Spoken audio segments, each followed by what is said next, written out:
আজকে আমাদের West Tripura auto rickshaw মজদুর সংঘের পশ্চিম জেলার পক্ষ থেকে আমরা আজকে আমাদের একটা প্রেস মিট করতে এসেছি। যে প্রেস মিটে আমাদের প্রথমেই সাংবাদিক ভাইদের আমার আন্তরিক প্রীতি ও শুভেচ্ছা প্রণাম। এবং আমার কার্যকর্তা, আমার ডাইনে আছে আমার সংগঠন মন্ত্রী গৌর দাস, এবং ওনার ডাইন পাশে আছে সহসভাপতি সঞ্জিত দাস, আমার বাম পাশে আছে সাধারণ সম্পাদক আশিস চক্রবর্তী, এবং ওনার বাম পাশে আছে আমার একজন সদস্য কমিটির উৎপল দত্ত। আমার নাম প্রদীপ দেবনাথ, আমি ওয়েস্ট ত্রিপুরা অটো রিক্সা মজদুর সংঘের সভাপতি। আজকে আমাদের যে বিষয়টা নিয়ে হচ্ছে সেটা হচ্ছে আমাদের একটা সাংগঠনিক বিষয়। গত সেপ্টেম্বর মাসের 5 তারিখ আমাদের সম্মেলন হয়েছিল নাগেরজোড়া শ্যামাপ্রসাদ তাম্রান হলে। সেখানে আমাদের নতুন কমিটি হয়েছিল, এবং আমাদের ওই কমিটি হওয়ার পরে আমরা ওই দিনই ঘোষণা করেছিলাম যে বিভিন্ন শাখাগুলো, আমাদের ওয়েস্টের যতগুলো শাখা আছে সবগুলো শাখার নতুন কমিটি আস্তে আস্তে আমরা করে অনেকগুলো করিয়েছি, আর বাকি কিছু রয়েছে সেগুলো আমরা পুনরায় নতুন করে কমিটি বানাবো।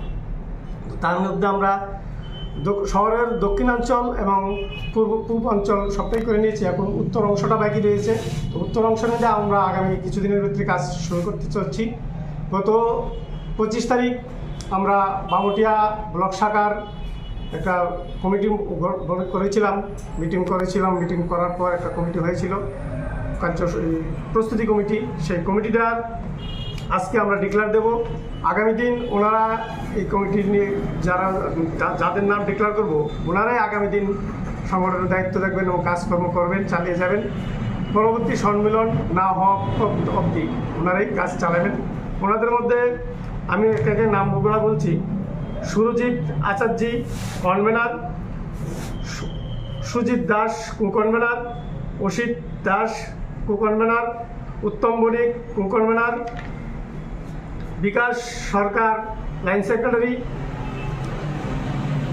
প্রশান্ত Nam line secretary, Prantosh Nam line secretary, Pintu Das treasurer. বাকি আরও অনেকগুলো নাম আছে, তারা হয়েছে মেম্বার হিসাবে আছে। তো এই কমিটিরাই 17 জনের কমিটি। সেই কমিটি আগামী দিন কাজকর্ম চালাবে। ওনারা বামুটিয়া শাখার যারা যত কার্যকর্তা আছে ওনাদেরকে আমি অনুরোধ করব ওদের সাহায্যে নিয়ে ওদেরকে নিয়ে কাজ করার জন্য, এবং আগামী দিন সম্মেলন কীভাবে করবো সুন্দর হবে সেটা করার জন্য। আরেকটা বিষয় হয়েছে আমাদের শহরের দক্ষিণাঞ্চল, যেটা নাগেরজোলায় কিছু লোক সমস্যা করছে যে বিভিন্ন সময় বিভিন্নভাবে শ্রমিকদের কাছ থেকে টাকা পয়সা আদায় করছে। আমরা সমস্ত নাগেরজোলার যতগুলা শাখা আছে সমস্ত শাখার সেক্রেটারি, প্রেসিডেন্ট এবং সম্পাদকদেরকে বলবো, কারোর কথায় অটো রিক্সা মজদুর সংঘ কোনো জায়গা থেকে কোনো চাঁদা তুলে নেয়। যা তুলে আমাদের সেক্রেটারি, প্রেসিডেন্টের সই আছে এবং রসিদ সহকারে আমরা কালেকশন করি, তার বাইরে কোনো কালেকশন হয় না। যদি কেউ ভুয়া কোনো নাম দিয়ে গিয়ে বলে আমি এই সংগঠনের দায়িত্বে আছি, আমাদেরকে এটা বা ওটা দিতে হবে, কেউ যেন না দেয়, সেটাই আমাদের আজকের বিষয় এবং আলোচনা।